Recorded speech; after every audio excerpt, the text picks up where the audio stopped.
Hello and a very warm welcome to Game On. The 2023 World Cup is upon us. In less than 24 hours from now, the first game of this edition of the World Cup will be played at the Narendra Modi Stadium between 2019 World Cup winners England and runners-up New Zealand. World's top teams are all ready. They're all geared up for the biggest cricketing spectacle. And so are our experts. Chetan Narula is already there in Ahmedabad. He'll tell us how the build-up is like in the host city of Ahmedabad. There is Vedam Jaishankar who joins us from Bangalore. We look at the top teams and do a SWOT analysis of those teams with our experts, guys.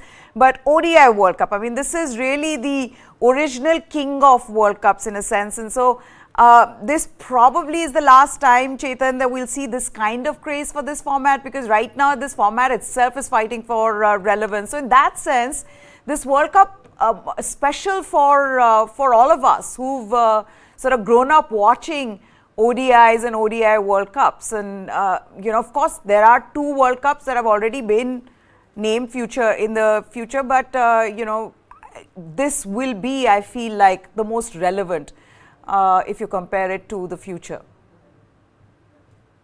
Well, yes, Neha, I think the second one that you mentioned, 2031, is when the World Cup, the ODI World Cup is coming back to India. But, who knows what the complexion of the game would be, whether it's ODI cricket, Test cricket, or T20 cricket, irrespective of the format. So, yeah. The game is changing daily, and there are conversations which are happening on a daily basis. Even today in the press conference, Tom Latham was asked about the relevance of the ODI format, and he said, cricketers just want to play. And I think that's going to be relevant even when we go ahead. But it's just the international calendar which is just shrinking so much, and it is just taking up so much space. All formats are just vying for space, and there's already conversation if ODI cricket should be played outside the World Cup, if there's place for bilateral ODI cricket. And I think that conversation will only get louder as we go ahead. So, yes, the 2023 ODI World Cup is upon us. So let's just enjoy it. Let's just soak in the moment and enjoy this format as in this current scenario as much as we can. Okay, now you're already in Ahmedabad, where the first match will be played between England and New Zealand. What's it like there in the city itself, Chetan? Any excitement around the first game? Of course, you must have gone and collected your accreditations, so you would have gone to the ground, I'm guessing. What was that like, the conversation with journalists there, and just the general excitement around this marquee event? It's buzzing, and the excitement is starting to build. I mean, obviously, as you would know, journalists from all parts of the world have started to descend on to Ahmedabad. We have English journalists there, couple of Kiwi journalists there, a bunch of photographers. We have all 10 captains there today who will be participating in a press conference, a captain's meet per se. But yeah, when the media hounds gather together, that something big is going to happen. And yes, it's the 2023 ODI World Cup about to start. The city, I landed at the airport at 8 a.m. and there's this huge trophy that's placed at the exit of the Ahmedabad airport, and people were just buzzing in line, trying to click pictures with it. I haven't been to the city yet, but I'm sure the excitement will grip the country, the city, obviously, when the first ball happens tomorrow. I'm not sure if it's going to be a full house tomorrow, but even if it's 50,000 people, 50% capacity, or just under 50% capacity, that's a huge crowd as well. So looking forward to the game, and hoping the excitement just kicks on from here. Yeah, that's right. Also, Ahmedabad, the power center seems to have shifted, right, Vedam, in how many matches and big matches that we've already seen at this Narendra Modi Stadium. I mean, you look at 2 IPL finals have already been played here. Everybody is, of course, looking forward to the opener tomorrow. Then there's India-Pakistan. So, this is now, that one stadium which will get all the big matches. Yeah, hi, Meha. This is really a funny situation that we are in, because, you invest so much into infrastructure, then you have to put it to use. It's not like Australia or England, where the government of the day, actually invests in the stadium. It's not the Australian Cricket Board or the English Cricket Board who do that. But in India, it's right the opposite. The respective state associations have to pump in a lot of money, raise a lot of money. Of course, the BCCI has got a infrastructure fund and it donates generously to whichever association wants to build infrastructure. So all the associations actually are in the run to build gigantic stadiums, huge stadiums, all sorts of facilities. But the point is, if you're going to have 30, 35 stadia, what are you going to do with them? Actually, let me take maybe Mumbai as an example. The IPL actually has come to the rescue of Mumbai. Besides the IPL matches, Mumbai has got 3 stadiums, and others also make it their home and play more matches there. So you get some matches. Otherwise, what do you do for 365 days with these kind of massive ones? And I think worldwide stadiums have become smarter. They are shrinking. They are becoming smaller, but with lot more facilities. But for some reason, we seem to be going the other way. There was a time when Calcutta used to get most of the matches. And then, like you said, it shifted to Ahmedabad.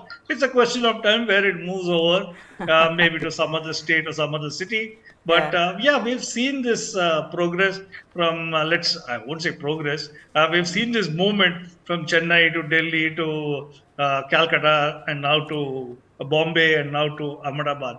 So I think it's a question of time. It's like a revolving door, and now it's Ahmedabad's turn. And I think it's good in a way because they spend so much on infrastructure. They need to put it to good use. Yeah, it also helps that it is the largest stadium in the world. So, 132,000, that's the seating capacity here. But okay, we're in this preview, the big preview today, we're going to be talking about the top teams, how they're stacking up against each other. We'll also look at some of their most important matches, and which could turn out to be, tricky for them in the group stages. So we'll first begin with India. Hosts India. Let's look at India's preparations going into this World Cup. They've had a perfect build-up to this big tournament after the world #1 side became Asian champions, beating Sri Lanka in the final. They went on to defeat tournament favourites Australia 2-1 in the 3-match series just before the World Cup. The batters have been peaking at the right time, with opener Shubman Gill averaging 72.35 this year in ODIs, having scored 500s in this format. Even the comebacks of KL Rahul and Shreyas Iyer, they've been perfect, with both scoring hundreds on their return from long injury layoffs. The only concern India will have is the lack of lower order batting depth, unlike some of the other top teams like England and Australia. The fact that India has bowlers who are not batters might be a problem for them in some of the matches, but given that their batters are in top form collectively, they will be hoping they will not need batting services from their bowlers. India's bowling has also been bolstered by the return of Jasprit Bumrah, who has been impressive in his comeback with the new ball. He, along with Mohammad Siraj, will be more than a handful for the opposition. And the newfound maturity of Kuldeep Yadav, the guile of Ravichandran Ashwin, who came into this mix much later, right towards the end. But what that has done is that has created a champion outfit in this Indian side. And I'm sure that's one conversation when you met journalists in the press box they're having, is how India are looking good in this tournament. It's one thing, Chetan, that we've spoken about how India, when they go into the World Cup, they are one of the favourites just because of the kind of team that they have. But this time, the sense one gets is that even in the knockout stages, this team has the potential to go all the way, that it is finally time. They are going to change. They are going to break that jinx. Absolutely. I mean, I was speaking to a couple of English journalists, and we were discussing, which 4 teams could go to the semi-finals, and we were discussing how the World Cup is kind of getting repetitive, with 3 semi-finalists from 2015, 2019 have been repeated, and again we might just see, the 3 semi-finalists everybody's talking about: England, Australia, India, and the 4th one maybe New Zealand. And if that happens, then it's the repeat 4 semi-finalists from 2019. So it's kind of getting boring. But England, Australia, India nailed on semi-finals for everybody I've spoken to today. And some of the English journalists are anticipating an England-India final.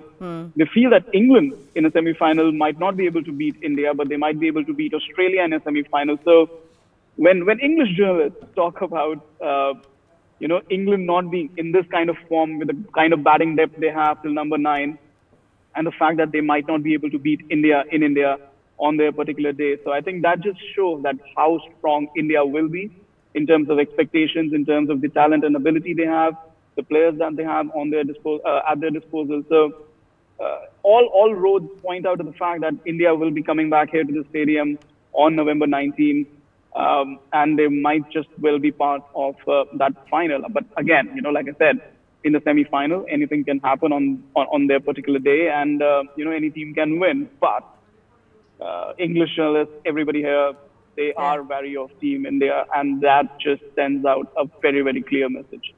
Also, how good this team is in these conditions, and that will be a huge advantage for this Indian team. But the big matches, we put some of the big matches for India in this World Cup, and let's just take you through those matches and how important these matches are, because I think the one that I feel is the most important is this one, which is the first match, because it's important to get off to a good start. You win your opening match, and you'll get that confidence going into the next match, especially if you beat a team like Australia, who are also firm favourites in this tournament. This match is on October 8th in Chennai, India's first match against Australia. Now, there are opposing views on this one, Vedam, in that I think that India have a very clear, distinct advantage over Australia in the conditions that they are going to find in Chennai. But you talk to some of the other journalists, and the conversation is that maybe the fact that this might be a spinning track may work against India. Do you agree with that, or do you believe that on a slow track India will have the advantage over Australia? Certainly, see, but one thing is the Australians have been here now for quite some time, so they could have got acclimatized to the conditions, both pitch and weather conditions. So, and of course, they have played the past in IPL, but this particular time they've been here, I think, for more than 3 weeks or so. So they have been quite acclimatized to it. But having said that, look at yesterday what happened against Pakistan. I mean, who are the guys who bowled? There was a David Warner who bowled. There was Steve Smith who bowled. A Labuschagne who bowled. I mean, the Australians are now getting cocky. They are so confident that, they'll just win if go over bowls. And that could also be a little dangerous. And I think for India, it is very important that you don't get complacent against the weaker teams. Those matches, you should not allow any of them to ambush you. You should win all the matches against the weaker teams, and winning matches against the big teams actually should be seen as a bonus, because the first step is to qualify for the semi-finals. And to qualify for that, you need to get points in hand. There will be injuries, there will be batsmen, bowlers who get out of form, get into form. This is part of it in a long tournament, It would happen. But when things are under control for you, you need to ensure that nobody upsets your apple cart. And Australia, we were talking about spin. Australia have Zampa, but I can't see anybody else. Maybe a Maxwell could do a little bit of bowling. But don't forget that our batsmen, most of our batsmen at least, have grown up on a diet of spin bowling. So I don't think it will be much of a challenge. On the other hand, the Australians will be very good against the faster bowlers, against the short pitch deliveries, the swinging ball. But I think they definitely will have a problem with the spinning ball, especially with their bats, where the center of balance in their bats are different. They are built for Australian pitches. The center of balance of Indian bats are a little different. They might overcome it for a while, but when push comes to shove, when they really have to go for it, I'm not so sure that they will. Maybe their power will take the ball across the ground or out of the ground, which is probably one of the reasons why the Indians want to play most of their big matches on huge outfields. But I think Australia batsmen would definitely struggle against the Indian spinners. They will go at them, hoping that one or two of them can really conquer them. But I think by and large, I would expect India to win. Okay, so the other 3 matches for India, of course, is the big match against Pakistan, which is on October 14th in Ahmedabad. That is by far the biggest game for these two countries because of the rivalry, that these two countries have. Then there is, which Chetan and I, we've discussed this with Jamie as well, the other important match, and which could turn out to be tricky for India, is the one against New Zealand in Dharamshala. And then October 29th is India playing England in, again, a slow pitch in Lucknow. Chetan, you look at these matches, all the big matches for the Indian team. Which one do you think is the trickiest out of them? Well, we have to start with the Pakistan game, which will be played in Ahmedabad. October 14. It'll be the center of the cricketing universe, and there's just so many variables when India and Pakistan come together in a World Cup game. Yes, India have had the measure of Pakistan in ODI cricket. T20 cricket, yes, there was this one-off game 2021 where Pakistan won, and it could happen in ODI cricket as well. But again, India has pretty much had the measure of it. India have had more momentum coming into this tournament. Pakistan having a few more problems than they probably didn't have when the Asia Cup hadn't started yet. So many variables when it comes to the Pakistan game. So much pressure, so much expectation. I think that is going to be a banana skin game. That's going to be a really tricky game. But again, we cannot forget the other sides. To win this World Cup, we need to beat Australia. We need to beat England. When I say we, obviously Team India, they need to beat New Zealand. These are teams which are not only in contention for the semi-final, but they are in contention for the trophy itself. So I think all of them will be very, very tricky. Today, again, I'll just quote what Tom Latham said, the New Zealand stand-in skipper for this first game. I asked him how he intends to face up against an English side, which is batting till number 9. Yeah. And in conditions which are so suitable for batsmen, really.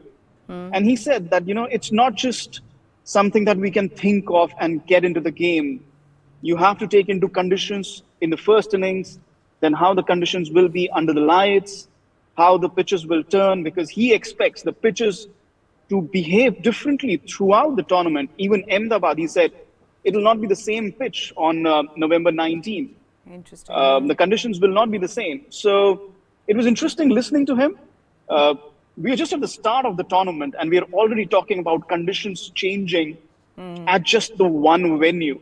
So imagine how it will change across 10 venues, across the entirety of this tournament, across the length and breadth of India. So there are going to be too many variables. By the time we reach Lucknow, England game, the Lucknow pitch, the Lucknow square would be really slow, that you'd be playing 3 spinners.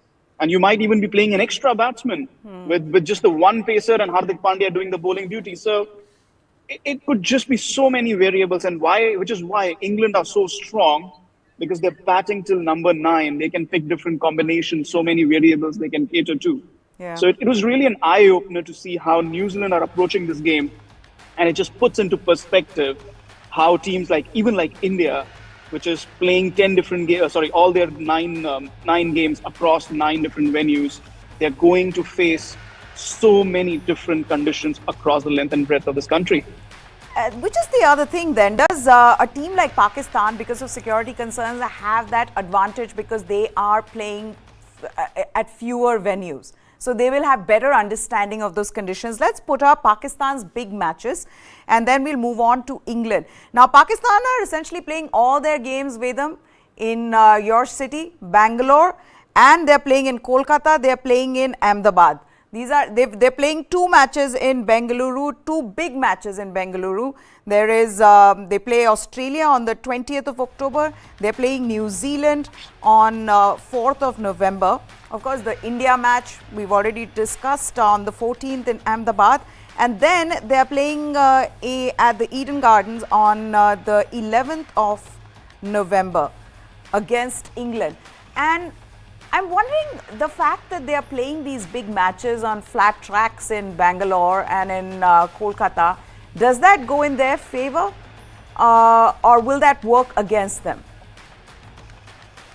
See, most of the venues have just 2 or 3 pitches which are cabled for the stump camera, But let's say for instance, Bangalore, there are 2 pitches. Now, both the pitches are not made from the same clay. One clay is a turning track. The other clay is a one which binds and allows the batsman to hit a lot. So again, there could be a lot of manipulations or how the groundsmen see it, what they want to do. So, but they'll have 2 or 3 pitches ready, and all those would be center pitches. But they are made of different clays, and that is why it is very important how you manage these issues. What is it that you want to give? You can give on a small ground, you can give a slow, low pitch, and still come up trumps. You won't be able to hit as you would want to, because of the composition of the clay. And this is exactly what will happen to Pakistan. When Pakistan play Australia, if it is a good hard track, then I would think that the Australians would do better. But otherwise, the Pakistani batting is not very good. Irrespective of what people say, that maybe, there is a Babar Azam who can bat end to end, but otherwise the Pakistani batting is really not good. I think that is their Achilles heel. They're a bit fragile with their batting. Yeah. Their bowling, yes, their fast bowlers are excellent. Their spinners too everybody says their spinning combination is not as good, but they understand these conditions and they will be able to pull it off in these conditions, especially with their spin bowlers. They may struggle against a team like India, which knows what to do in these conditions. But against the other team, I think their spinners are quite good enough. Yeah. But Pakistan needs to be wary of one more thing. I would believe that if they have one more injury to their fast bowling unit, then they will be in deep trouble, because that Nazim Shah's injury is really a blow for them.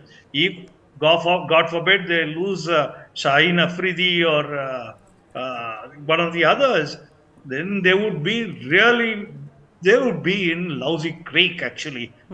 So I think Pakistan needs to look after themselves. It's good they're not traveling, like you said. They're playing a lot of matches in Hyderabad and Bangalore. So that part of it is good, and it's not much of a big travel between these two cities, maybe an hour's flight or so. So those are the good aspects of it. But, you need to really watch out for Pakistan, because like Chetan said earlier, 3 teams are fixed as far as semi-finals are concerned, I feel. India, Australia and England. It's the 4th team, and everybody expects Pakistan to be that 4th team. But unless they're all fit and they can do something, I think Pakistan need to be really very, very careful in this tournament. Okay, let's talk about what Vedup was just talking about, how good England are.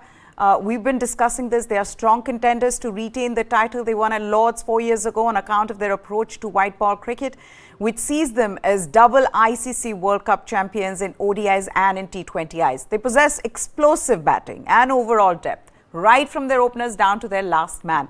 England have packed in match winners capable of delivering the goods. They have at the top their best ever ODI opener in Johnny Bairstow, followed by the likes of David Malan, Joe Root, Ben Stokes, Jos Buttler and Liam Livingstone. They have some very quick bowlers in Mark Wood and Gus Atkinson, 3 hard-hitting pace bowling all-rounders in Sam Curran, David Willey and Chris Wokes. Adil Rashid, a terrific white ball spinner, Livingstone and Moeen Ali to back him up. If there is a weakness, you could say it's the tendency to keep going hard at the bowling even when wickets are falling, especially on slow and low surfaces, as well as Root's lack of form. But when you have Bairstow, Stokes and Buttler in your side, backed by Livingstone in the lower middle order, you're pretty set for the World Cup defense. And that brings me to the next question. People may say what they want to, that look, England have just this one approach, and this baseball approach does not work on Indian pitches. Why should they go hammer and tongs even as they keep losing wickets?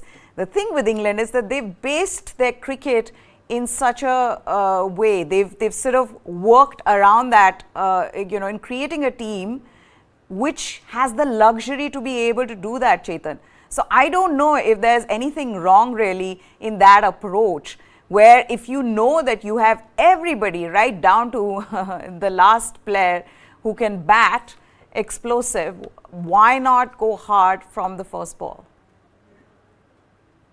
Absolutely, Meha. And this was actually the second part of my question to Tom Latham, that the fact that they bat so deep in these conditions, still number 9, and they just keep coming at you. So how do you play against a side like this? And that's what Tom Latham said, that, it kind of creates opportunities for you in terms of bowling, in terms of putting your strategies So the only option you're left with is trying to put them under pressure, trying to cut off their scoring areas and making sure that you take early wickets. And come to think of it, early wickets is the only way you can stop this England side. Even in 2019, we saw a couple of games where they faltered, came close to losing. I think they lost the one game in the league stage, or maybe a couple of games, or maybe there was one loss and one washout. Whatever it was, they were in trouble because their top order didn't perform too well. And that's the only way. I was looking at Joe Root's form. He's had one half century in his last 9 or 10 ODI innings, which are stretching back to the last 1.5 years. So that's number 3 batsman who's not scoring runs. So you get a wicket, you're into the number 3 who's not scoring runs. You get him, then you're into the middle order. Yes, you have Ben Stokes and Joss Butler over there. But with 2 wickets down, you're putting pressure on this English batting lineup. And the New Zealand captain said as much. Take those early wickets, put England under pressure. Yes, they're going to come hard at you, but keep plugging those wickets, keep putting on that pressure.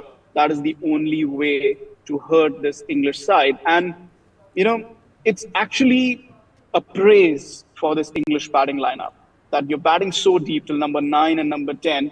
And the only option in this white ball format left is to pick wickets.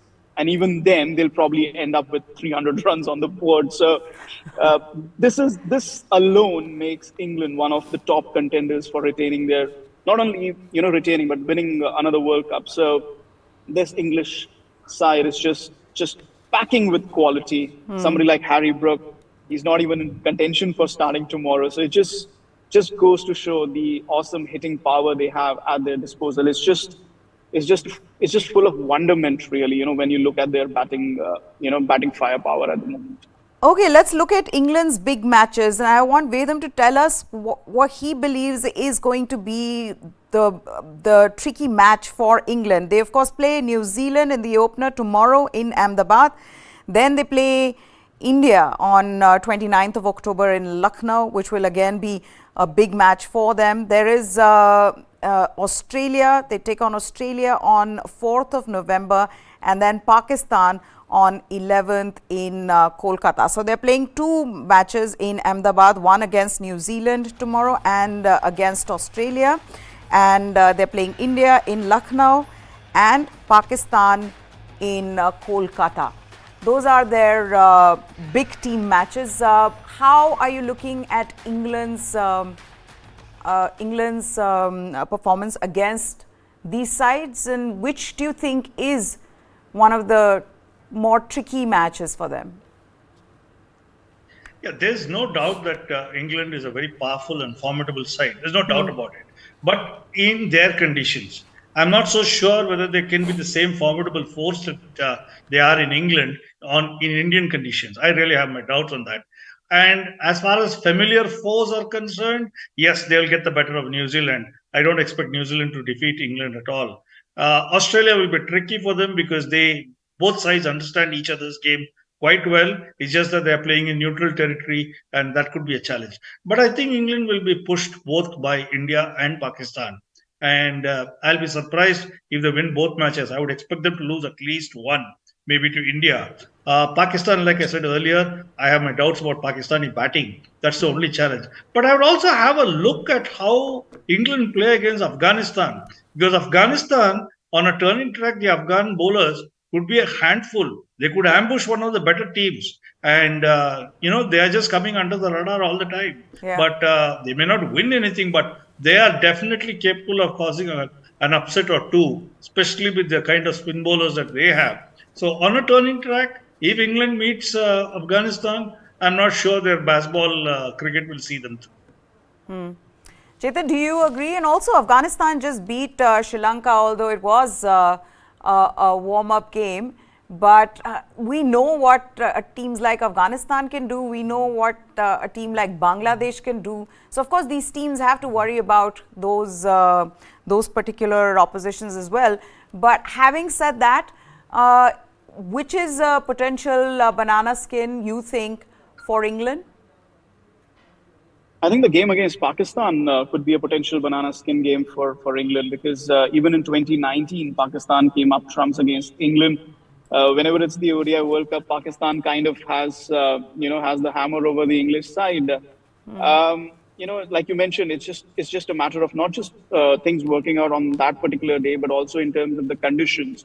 And my mind also goes back to 2011 ODI World Cup, where England and South Africa played a very low-scoring game on a very slow pitch in Chennai, and England scored around 180 odd runs, and Stuart Broad and Graham Swan bowled really well, and South Africa lost by some 5 or 6 runs. It was, in terms of low scoring encounters on slow tracks, it was an all-time World Cup classic.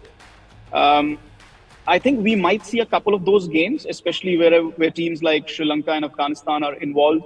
And I do think that they will trip up a couple of teams, maybe somebody like a South Africa or a New Zealand, maybe even England or Australia. I mean, there's always room for surprises in a tournament like this. So, given the right set of conditions and the right set of bowlers, I think there are a couple of teams that can really trip England. Also, the fact that this Pakistan game, as I had mentioned, it's happening in Kolkata, and there's always dew. So if Pakistan are able to bat second and they have a decent target to chase, it might just be to their advantage. So I really do think that the Pakistan game is a banana skin game for England. Okay, then let's also, because we're talking about England, let's put that scorecard. The absolutely historic moment. One of the best finals that we've ever seen, right? We all remember this and the twists and turns of this final, and how people who dislike England, and there are many who dislike England, will still say that that just wasn't the right way to win, that New Zealand should have won, or they should have at least shared the trophy. You remember this moment? I want to ask both of you where you were when this happened, and what were your thoughts at that point when we just got to know that by better boundary count, England had won the final. Vedam? Look, you play by the rules, whatever the rules of the game are. And it's not, the rules are not peculiar to both teams. Everybody knows the rules. You just play to the rules. And I'm stickler for that. If the rules are in your favor, and whether it's overthrows or underthrows or whatever you want to call it, if it is part of the rules, you get it. I say the same thing even with the non-strikers getting run out by the bowlers. It's the rules. You play by the rules, and that's the game. And everybody plays hard cricket. It's not just, you don't need somebody to be lenient. Yes, I was watching that game, and I thought that was perfectly fine, because that's part of the rules. But that's the thing, England does not play by the rules. England plays by spirit of cricket. Don't you remember the Ashes and the Johnny Bairstow incident? No. Which is, by the way, this was the example that everybody kept giving every time England fans or England players tried to bring this up, right, Chetan? During the whole Johnny Bairstow run-out incident, where they said, look, talking about spirit of cricket, you should have shared that trophy with New Zealand. New Zealand deserved the World Cup trophy as much as you did. But rules said that better boundary count made you the winners. So you went ahead, you grabbed the trophy, and you did your victory lap, you celebrated. But was it in the spirit of cricket? We don't think so. I think it's a bit unfair on England to say that, to be honest. I mean, it was not their fault. First of all, the rules were like that. And also, when the ball had struck Ben Stokes and rushed to the boundary, it should have been actually called a dead ball. There's some discrepancy over the rule there, and Kumar Dharmsena, I think he was one of the umpires in that game. They didn't really follow the textbook rules in that particular incident. And let's be honest, Ben Stokes did raise his hand that he was that he didn't really want to run with the overthrows when the ball struck him. But it went to the boundary. So when it goes to the boundary, when it crosses the rope, then he can't really do. If he's not running, but it goes to the boundary, the runs do count. So I think it's a bit unfair on England. I mean, they followed the rules, whatever the rules of the game were at that particular time. Thankfully for New Zealand, there are no more boundary counts. I mean, the two tied finalists this time will play super overs till the end of time until a winner is found. Yeah, to answer your question, I was in the Lord's press box when that final happened. Obviously, it was probably one of the greatest games that I've ever witnessed, have had the pleasure to witness. And when this all thing was happening, I was just trying to make sense of it because it was unlike anything I've ever seen before. And I was just kept wondering what the hell is happening and why is it happening and Yeah. how is it happening and why is it happening and just trying to make sense of it. Uh, but yeah, I had never seen anything like that ever Yeah, the before. twists and turns just kept on coming. You thought that you'd seen it all and then suddenly there was something else. It was absolutely mind-blowing. I hope it happens.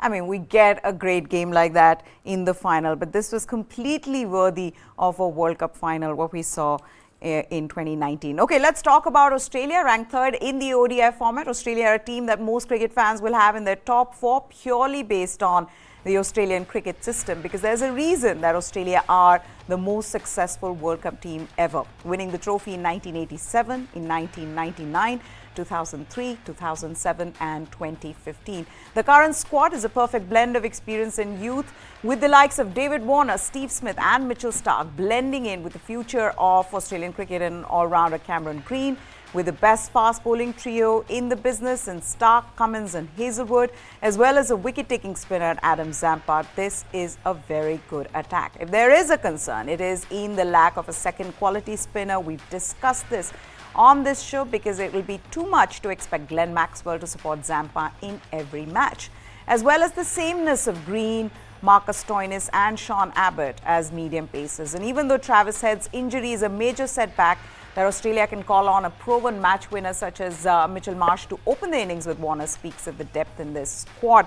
And what this also shows is that while everybody else was not interested in playing practice games and playing warm-up games, Australia went about their business and just somehow managed to control that game yesterday, despite just about getting anybody and everybody to bowl with them in that warm-up game. I mean, by the end, I felt like maybe their team manager will come in and bowl as well. But they controlled the game till the very end. Yeah, I think that's one of the reasons why they did that. It's not that they were trying to make their batsmen into bowlers, like we try to make our bowlers into batsmen. They were not trying to do that. But having said that, when we looked at the matches played before this, when Australia played against India, those games over here, I honestly thought that was the worst Australian attack I'd ever seen. Even when Kim Hughes' team came here, they had really good fast bowlers. They had Rodney Hogg. They had, I think his name is Alan Hurst, who many held as the fastest bowler in Australia till Jeff Thompson came along. They had Jim Higgs. They had a good team. But this team which came and played against India these matches, I honestly thought it was the worst Australian bowling attack I'd ever seen. So it's good that these three fast bowlers are back. Together they are an awesome trio, the three of them, and of course they have the leg spinner Zampa and Maxwell. So provided all these five are fit and play, I think Australia have an awesome bowling attack, especially if all these five are fit. I'm not so sure about Sean or about the bowler or Cameron Green, the bowler. They're very good batsmen and fielders, but I'm not sure if they really fit into any bowling unit in Indian conditions. Maybe in Australian conditions, with the ball being a little more bouncier and the pitches having more juice, they could be. But I very much doubt whether there'll be much of a threat here. But what really sets this Australian team apart is, it's not just Stoinis bowling or the Mitch Marsh bowling. It's not that. They are also capable of bowling. It's the batting. And that batting has got a lot of power in it, Somebody like Marsh or Stoinis or David Warner. I mean, there are a lot of powerful batsmen there. In between, you've got somebody like Steve Smith and Labuschagne, who can bat the conventional way. So I think this Australian batting unit is awesome. It's really awesome. And, like we said earlier, these are guys who are used now to the Indian pitches, at least, Indian conditions. During IPL, they all have good batting tracks. So this will be slightly different. But the fact that they've been here for close to 3 weeks now, I think this Australian team would be quite a handful. Okay, so the big matches for Australia are the opening game against India, which is on October 8th in Chennai. That's India's first game. And then there is against Pakistan on 20th of October in Bengaluru. There is one in Dharamshala against New Zealand. And then they play England on the 4th of November in Ahmedabad. Potential banana skin there for you, Chetan, out of all these matches for this Australian side. I would think the one against India is going to be crucial. And a lot will come down to what the conditions are going to be there in Chennai, at the start of the tournament. So how do you see that playing out for Australia?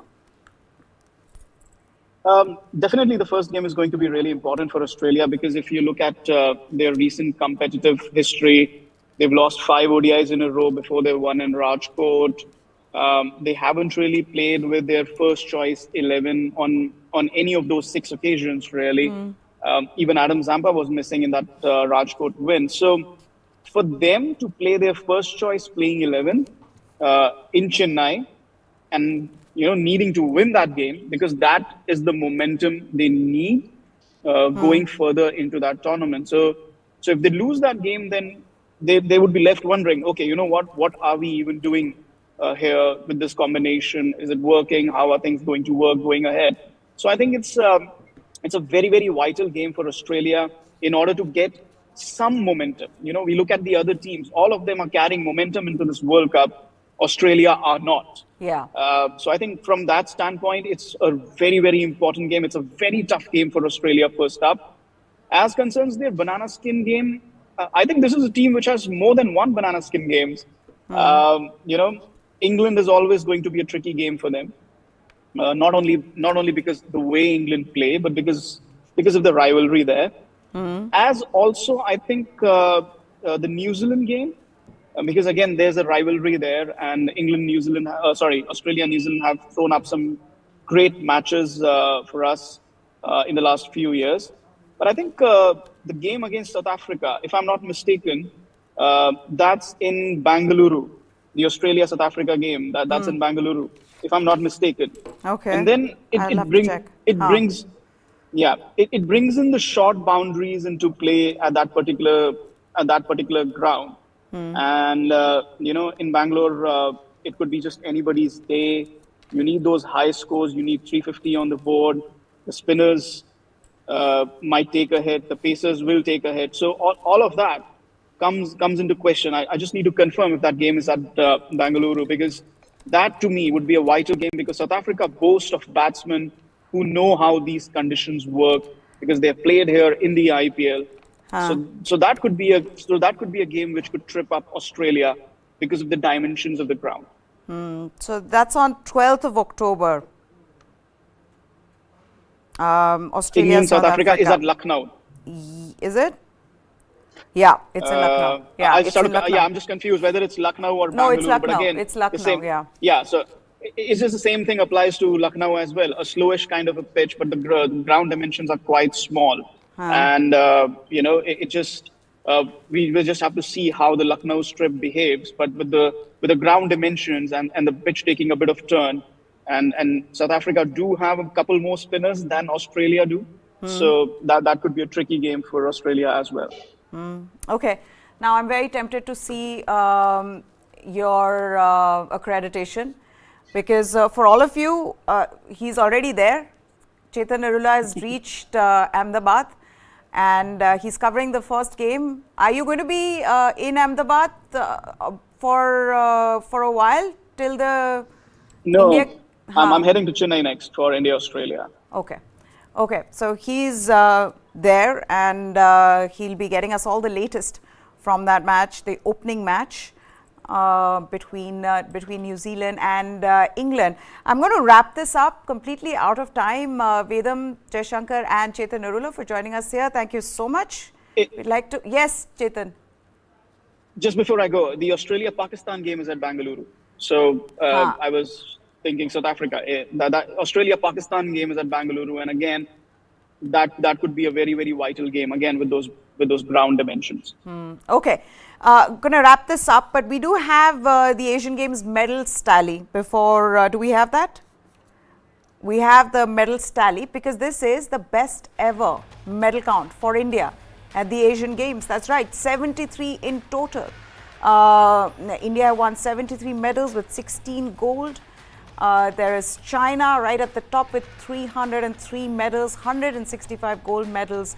But India's track and field athletes, they've been performing well, and there were medals galore on Tuesday as well, with Parul Chaudhary claiming a stunning victory in the women's 5,000 meters race. Anu Rani, she won a gold in women's javelin.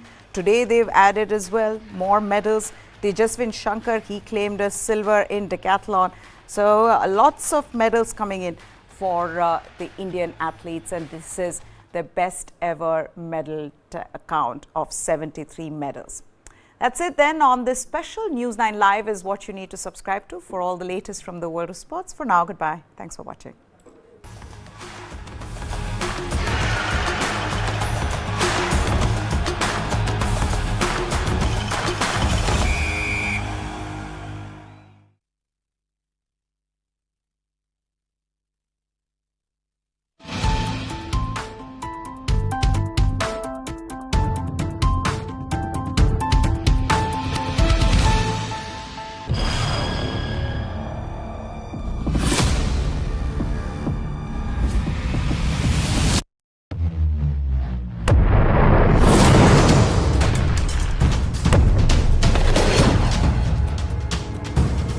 He thought he could outlast us. And 1 year later, the evidence is right here in this room. Who will blink first? So far from preventing the expansion of NATO, Russian actions have actually resulted in the expansion of NATO. It's a mess for Russia and it's a mess for the Western world, for NATO and the United States. Putin is a dictator, and if he loses, that means the end of his regime, and probably of him personally. So he has to keep going. Year 2. No end in sight. Streaming now.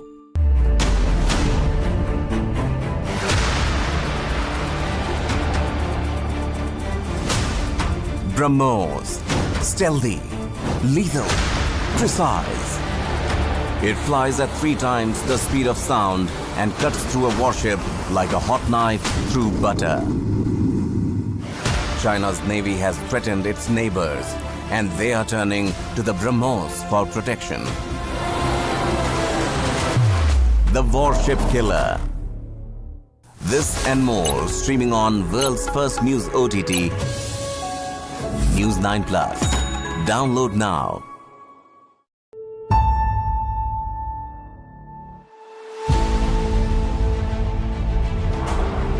We have promised that we will decarbonize our economy. India will be leading this whole green hydrogen race.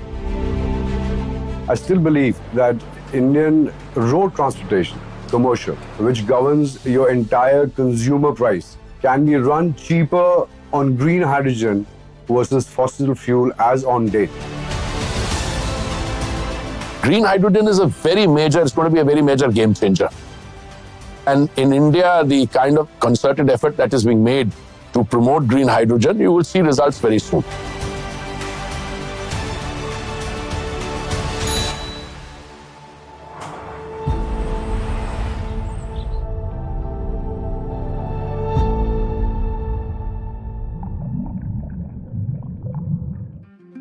Climate के क्षेत्र में quantum jump देने वाला है, वो है